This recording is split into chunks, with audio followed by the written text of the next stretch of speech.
kita, Miss Helsi. Oke, Miss Helsi bisa diceritakan apa sih itu konsep whole of government? Oke, thank you Miss Dian. Saya perkenalkan dulu, nama saya Heldi Susanti.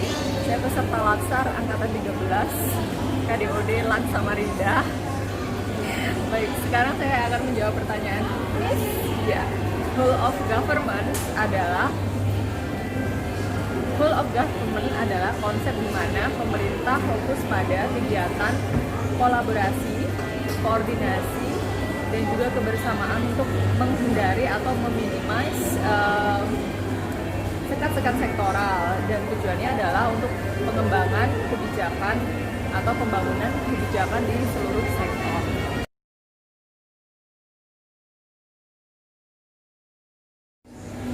Oke, so kita mau masuk ke poin yang kedua.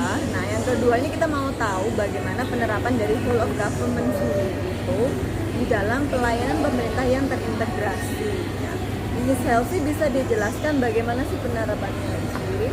Oke, terima kasih Miss Dian. Jadi ketika kita melaksanakan atau mempraktekkan implementasikan whole of government, pelaksanaannya itu prakteknya ada 4 macam sebenarnya. Yang pertama adalah penguatan lembaga koordinasi antar lembaga. Yang kedua, penguatan lembaga koordinasi khusus. Nah, saya jelaskan yang pertama dan yang kedua dulu ya. Jadi kalau misalnya penguatan koordinasi antar lembaga ini dimaksudkan agar terjadi efisiensi. Jadi semakin efisien, semakin ramping, maka jalur koordinasinya yang dibutuhkan waktunya juga semakin sedikit dan resources yang dibutuhkan semakin sedikit. Sedangkan kalau misalnya koordinasi lembaga khusus ini misalnya tujuannya adalah untuk mencapai Tujuan tertentu gitu bukan? iya benar, tujuannya tertentu. Terus kemudian lembaga khusus ini tujuannya sebagai kayak pengepul gitu ya. Jadi dia punya status yang tingkat lebih tinggi dari lembaga-lembaga yang dia koordinasikan. Nah, kemudian tadi dijelaskan ada 4 poin. Nah, mungkin bisa disinggung lagi untuk poin yang 2 berikutnya. Oh iya, baik. Jadi 2 praktek selanjutnya adalah yang pertama adalah pembentukan gugus tugas, yang kedua, yang keempat, yang terakhir itu adalah koalisi sosial.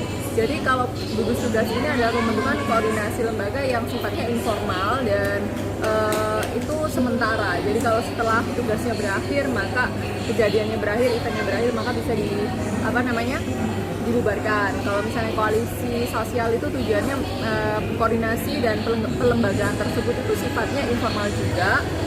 Tujuannya untuk mencapai persepsi yang sama atau pandangan yang sama, seperti itu.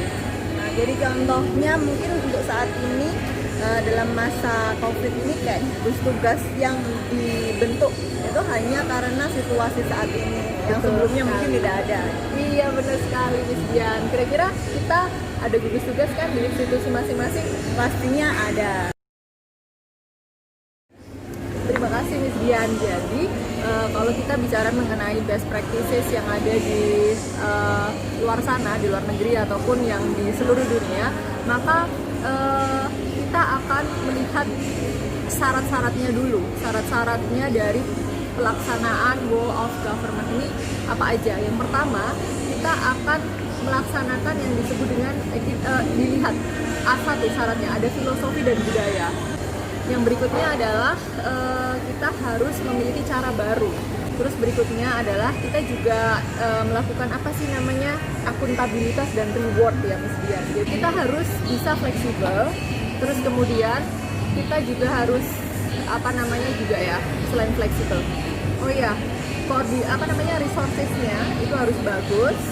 Terus expertise base. Jadi selain fleksibel, sesuai dengan bidangnya, spesialisnya. Terus yang berikutnya adalah resourcesnya harus kooperatif. See ya teman-teman.